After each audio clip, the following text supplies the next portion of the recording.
Assalamualaikum warahmatullahi wabarakatuh. Apa kabar anak-anakku? Senang sekali berjumpa lagi dengan kalian di awal semester 2 ini.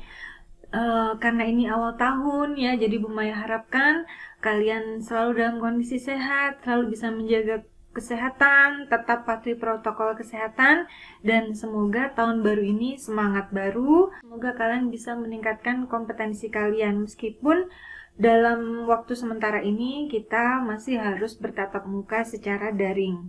Ya anak-anakku, untuk materi yang akan kita pelajari minggu ini, kita akan belajar mengenal berbagai atau beberapa aplikasi pengolah gambar. Ya, seperti yang kalian ketahui, untuk paket keahlian multimedia, memang kompetensi yang kalian pelajari intinya adalah kompetensi yang berbau audiovisual. Ya, jadi untuk visual dalam hal ini gambar, ya gambar yang bisa kita lihat itu ada dua jenis, ya, yaitu gambar berbasis bitmap dan berbasis vektor. Mungkin selama di SMP kalian tidak pernah mendengar dua kalimat ini ya, dua kata ini maksud saya. Tetapi mulai sekarang kalian harus membiasakan diri dengan istilah-istilah bitmap dan vektor. Nah, untuk aplikasi yang mengolah dua jenis atau dua tipe gambar ini, kalian perlu mengenal lebih jauh ya. Tapi sebelumnya kita harus bisa membedakan apa itu gambar bitmap dan apa itu gambar vektor ya. Nah, anak-anakku, coba kalian lihat, saya memiliki dua thumbnail ya, dua thumbnail atau dua tampilan berisi dua buah aplikasi yang berbeda ya. Yang sebelah kiri yang backgroundnya berwarna hitam ini adalah tampilan dari aplikasi Adobe Photoshop ya. Adobe Photoshop ini adalah salah satu dari aplikasi atau software yang digunakan untuk mengolah gambar bitmap. Sedangkan di sebelah kanan kalian lihat ini ada desain kalender 2021 untuk semakin saya yang saya desain beberapa waktu yang lalu. Nah, ini menggunakan sebuah software yang namanya adalah Corel Draw. Ya, mungkin selama di SMP kalian belum pernah mendengar ya. Nanti kalian harus terampil nanti menggunakan aplikasi ini ya. Karena dua aplikasi ini adalah yang paling sering kita gunakan nantinya. Ya, untuk Photoshop tadi pengolah gambar bitmap, sedangkan untuk Corel Draw adalah pengolah gambar vektor. Ya, dua-duanya memiliki karakteristik yang berbeda. Tetapi marilah kita pelajari dulu apa itu gambar bitmap. Ya, jadi gambar bitmap adalah gambar yang tersusun dari kumpulan piksel atau titik ya, titik warna dalam hal ini. Coba saya punya hasil editan yang paling sederhana ya, nanti kalian harus bisa mengedit semacam ini. Nah, di aplikasi pengolah gambar bitmap ini, Photoshop ini ya,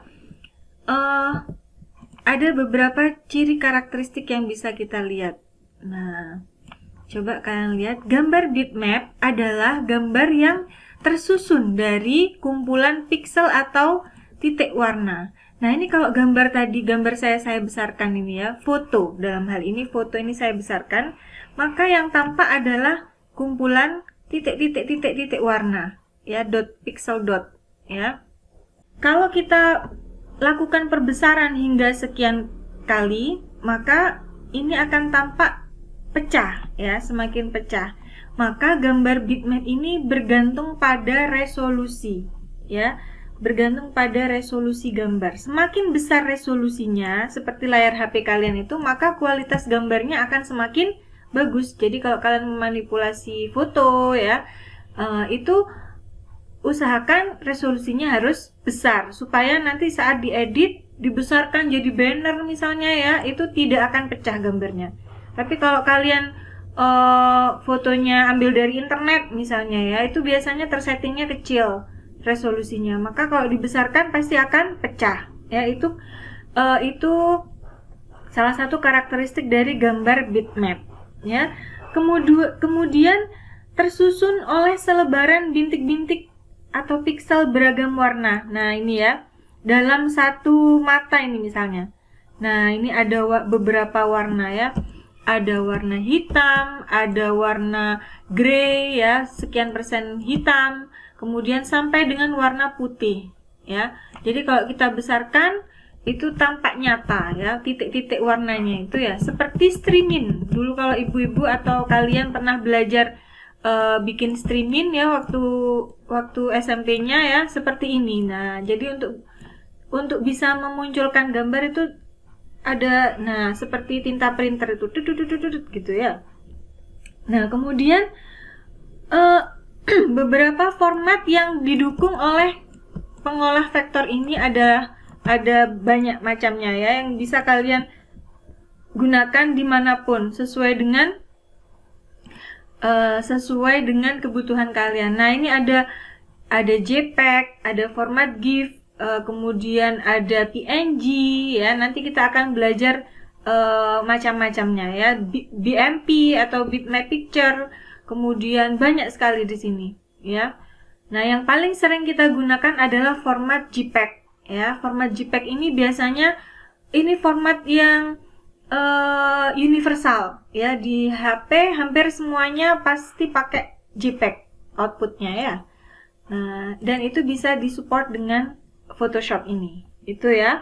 Kemudian dapat dipakai untuk efek-efek tertentu, jadi seperti mengedit foto ya, itu sebaiknya menggunakan Photoshop ya. Saya ambil contoh, gambar saya ini aslinya seperti ini ya, gambar aslinya ini seperti ini ya, tetapi karena saya beri efek tertentu sehingga wajahnya Bu Maya yang jelek ya bisa kelihatan ada glowy-glowinya ya, ada glowy-glowinya. Nah, ini karena sudah diberi efek-efek tertentu sehingga wajah yang berjerawat hilang jerawatnya ya. Juga kita bisa melakukan efek-efek dramatis lainnya, nanti akan kita pelajari lebih lanjut ya. Nah, kemudian ada layer di sini, ada tumpukan layer. Sama di Corel nanti juga ada tumpukan object manager namanya ya. Kalau di Photoshop namanya layer. Begitu juga dengan aplikasi pengolah bitmap lainnya pasti punya layer-layer tertentu. Ya, ini saya ambil contoh lagi.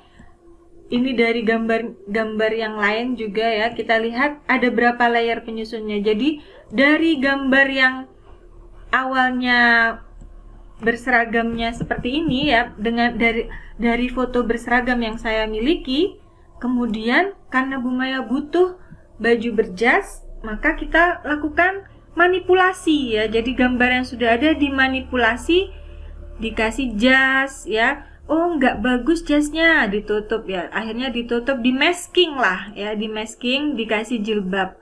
Di situ dikasih efek supaya jilbabnya kelihatan melengkung, padahal aslinya seperti ini jilbabnya ya. Nah ya, jadi dilakukan manipulasi.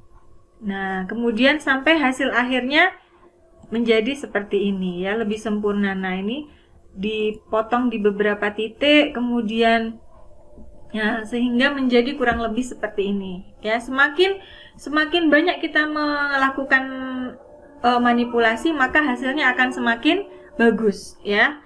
Nah, inilah karakteristiknya Photoshop. Jadi dapat dipakai untuk penggunaan efek tertentu. Sedangkan untuk vektor nah, gambar vektor ini gambar yang tidak tergantung pada resolusi objek ya. Coba kalian lihat. Nah, jadi ciri-cirinya adalah dia tersusun dari kurva ya. Coba kalian lihat. Begitu saya klik pada sebuah objek, ini saya unlock dulu. Nah, ini dia nilai geometriknya akan ini ya, akan berfungsi. Ya, coba kalian perhatikan. Kalau saya klik sebuah objek, maka di sini akan tampak ya koordinatnya tersusun dari ordinat tertentu. Jadi mau menghubungkan antara sumbu-sumbu X dan Y, kemudian membentuk kurva sehingga membentuk bidang. Nah, aplikasi pengolah gambar vektor ini itu cocok digunakan untuk membuat objek. Jadi cocoknya untuk membuat logo misalnya ya, seperti logo SMK 1 ini tersusun dari kurva ya. Nah, ini kalau kita pisah-pisah tersusun dari kurva. Ini ada kurva berbentuk lengkung, ada kurva berbentuk seperti ini. Nah, nanti untuk tugas kalian nanti yang berbau vektor, maka tugas kalian biasanya men-tracing logo ya, men-tracing logo. Nah, seperti itu maksudnya ya. Jadi tersusun dari kurva. Kemudian tidak mengenal resolusi. Kemudian menyimpan softwarenya, menyimpan filenya. Kalau tadi di Photoshop menyimpannya bisa berbagai macam format ya, tetapi kalau di sini kita biasanya menyimpan format vektornya itu sesuai dengan aplikasi yang digunakan. Jadi kalau CDR maka disimpannya juga biasanya dalam bentuk CDR atau format lain yang berhubungan dengan vektor ya. Nah, sedangkan kalau untuk mengekspor ke bentuk bitmap maka kita menggunakan menu ekspor ya. Kemudian di sini juga ada layar-layar ya, kita mengenalnya sebagai object manager. Jadi di layer 1 itu ada objek apa saja. Nah, di sini ya itu kita punya seperti di Photoshop, tetapi lebih detail lagi. Nah, biasanya kalau kalau untuk aplikasi pengolah vektor ini digunakan untuk melayout halaman ya, seperti bikin kalender, bikin brosur, bikin banner ya, kemudian bikin buletin ya. Itu kita menggunakan aplikasi berbasis vektor ini, seperti contoh Bu Maya ini membuat kalendernya dengan aplikasi berbasis vektor ya. Kemudian untuk foto-fotonya saya mengeditnya di Photoshop. Jadi kenapa gambar ini bisa hilang backgroundnya, itu saya ngeditnya di Photoshop ya. Kemudian ya di gambar-gambar yang lainnya juga begitu ya. Jadi mengeditnya di Photoshop seperti ini ya.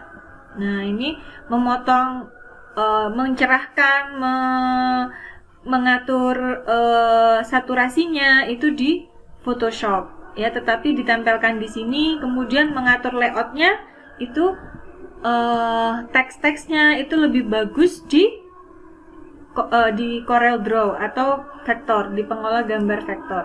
Nah, anak-anakku, apa saja jenis aplikasi pengolah gambar bitmap itu? Kalau yang tadi bitmap ya, coba ini saya tunjukkan satu ya, di antaranya adalah di keluarga Adobe ya. Jadi ada satu keluarga software besar itu, software Adobe itu ada banyak software ada banyak keluarga di sana ya. Ada kalau ini Photoshop, mana Photoshop? Nah, ini Photoshop ini untuk memanipulasi gambar bitmap.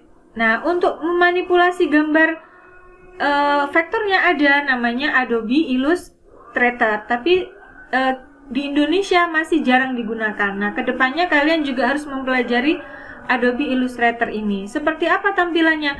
Kurang lebih sama seperti Corel Draw, hanya untuk toolsnya lebih shortcutnya ya, untuk klik-kliknya itu lebih mirip ke Photoshop ya. Seperti ini tampilannya Illustrator ya. Jadi untuk pengolah vektornya Adobe ada Illustrator, kemudian bitmapnya ada Adobe Photoshop. Sedangkan untuk yang lainnya ini ada After Effects, ini untuk mengolah efek-efek video. Adobe Animate ini untuk membuat animasi. Adobe Audition ini untuk editing audio. Adobe Bridge ini untuk menghubungkan ya, mengatur, mengelola file-file ya, menghubungkan antara satu aplikasi ke aplikasi lainnya. Meramunya bisa pakai Adobe Bridge ini. Kemudian Adobe Character Animator ini juga untuk menganimasikan karakter untuk game biasanya ya. Kemudian Illustrator sudah. InDesign. Nah, InDesign ini biasanya untuk melayout, untuk publishing ya, keperluan cetak ya. Kemudian Adobe Photoshop sudah. Adobe Premiere untuk video, untuk mengedit video, ya. Nah, kemudian ada keluarga Corel. Nah, demikian juga dengan Corel. Nah, ini tadi yang Illustrator ya, tampilannya seperti ini. Sebentar ya. Nah, ini adalah tampilan Adobe Illustrator ya, kurang lebih seperti tampilannya sama seperti Photoshop, tapi fungsi-fungsinya sama persis seperti Corel Draw ya. Ini. Kemudian untuk Corel Draw sendiri ya, untuk keluarga Corel itu kita bisa mengenal ada beberapa ini ya, ada beberapa keluarga ya. Ini diantaranya adalah Corel Photo Paint. Ini punya fungsi sama seperti Photoshop ya, Corel Draw. Kemudian Corel Capture itu juga untuk mengcapture ini apa, objek. Nah, ini dua keluarga. Kemudian ada lagi banyak sekali software-software. Nah, itu yang akan saya tugaskan kepada kalian. Jadi software apa yang biasa digunakan nanti untuk mengolah gambar berbasis bitmap dan juga gambar berbasis vektor. Ya, sudah jelas ya anak-anakku ya, sudah mengenal dua keluarga besar. Ya, dua keluarga besar dari aplikasi pengolah gambar bitmap dan vektor. Ya. Nah, kemudian kita harus membedakan keduanya. Ya, nanti tugas kalian adalah membandingkan dua aplikasi ini, dua objek bitmap dan vektor ini ya. Apa keunggulannya, apa kelebihannya. Nah, kemudian untuk Photoshop,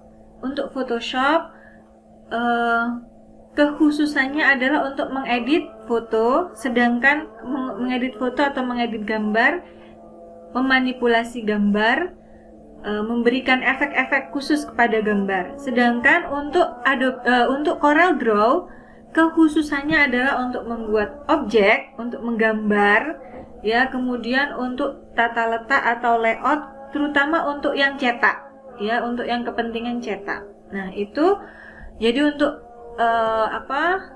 banner, untuk publishing ya, untuk publish atau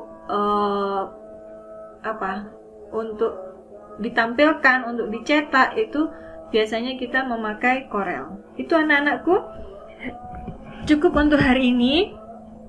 Semoga kalian bisa memahami materi yang saya sampaikan pada hari ini. Dua aplikasi sudah saya kenalkan kepada kalian. Saya ingin kalian merangkumnya, kalau perlu menambahkan dari berbagai sumber ya. Kemudian ada beberapa tugas tambahan. Semoga kalian nanti bisa mengerjakan dan mengumpulkan tepat pada waktunya. Yang mengerjakan berarti saya anggap sudah hadir atau absensi diri ya. Itu saja. Kedepannya saya harap kalian minimal bisa mengedit foto kalian nantinya menjadi pas foto ya, tugas minggu depan ya. Itu. Terima kasih atas perhatian kalian. Semoga sehat selalu. Salam untuk orang tua kalian di rumah. Terima kasih. Assalamualaikum warahmatullahi wabarakatuh.